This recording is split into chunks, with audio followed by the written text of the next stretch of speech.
Alors bienvenue sur Podcast La Cour, on va analyser le trailer de No Way Home après la petite catastrophe industrielle du leak du trailer hier chez Sony. Donc ils ont décidé de le sortir aujourd'hui. Ce film s'annonce comme le plus grand film du MCU après Endgame vu la hype qu'il contient.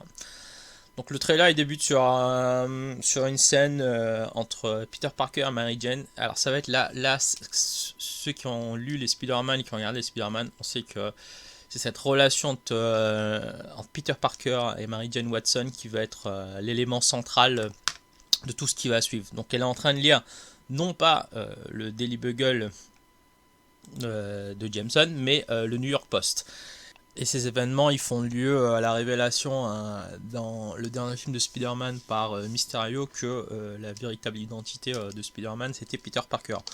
Et donc là, tout l'intrigue du film, ça se base là-dessus parce que du coup Peter il va avoir peur que sa relation avec Mary Jane elle va se dégrader. De gradation d'autant plus prévisible que Spider-Man c'est devenu l'ennemi public numéro 1 de New York. Et on a cette scène où il est attaché. Et première grosse théorie, la personne qui pose les dossiers juste devant Spider-Man, ce serait Matt Murdock, donc le Daredevil. Le trailer continue en montrant que Peter fait face à la vindicte populaire, bien qu'il soit supporté par son groupe d'amis. Mais on sent que cette pression elle est en train d'écraser. En fait, lui pense que ça va écraser tout son entourage, dont Mary Jane Watson et sa tante May. Et là, il va faire le turning point je pense du film. Il va aller voir Doctor Strange pour essayer de changer cette situation via la magie. Bien que Strange il soit au fait qu'il ne doit pas utiliser cette magie qui le dépasse un peu, il va accepter la requête du Peter Parker que les gens oublient sa véritable identité.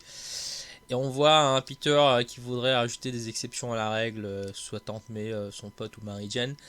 Et une des hypothèses du film, c'est que le sortilège il va être fait à moitié parce que je pense qu'ils vont être attaqués par un vilain du MCU, mais on sait pas encore qui. Et c'est là où la deuxième partie du film elle va commencer. Alors, je pense qu'elle va se passer sur deux plans. Déjà, on a la grosse information, c'est que dans le trailer, on voit que le multiverse il va se fusionner d'un multi-New York où il y aura simultanément le retour d'Electro, le bouffon vert Osborn, Docteur Octopus, et surtout on va comprendre que Strange, pour essayer de réparer son erreur, soit il va dire à Peter de renvoyer tout le monde chez eux et d'essayer de défaire son propre sort, et Peter il va refuser. C'est pour ça qu'on voit dans le trailer qu'il essaie de capturer Peter Parker à chaque fois là.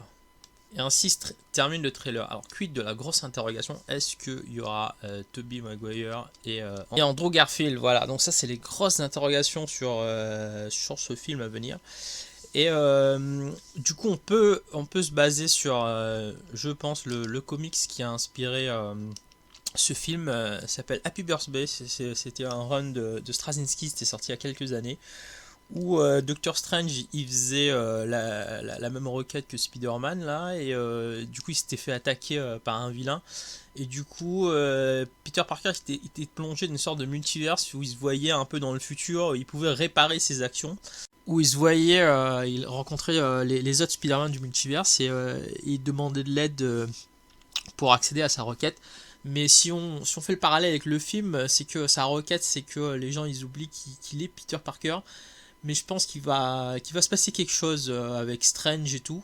Et à la fin, Strange, il n'arrivera pas à accéder à la requête de Peter Parker. Ça, je pense, comme qu'on avait vu dans le run, il y a Happy Birthday et un autre run qui s'appelle One More Day. Et du coup, Peter Parker, désespéré, il va chercher l'aide du plus grand Némésis de Strange. Ce sera Mephisto. Donc, à voir pour la suite.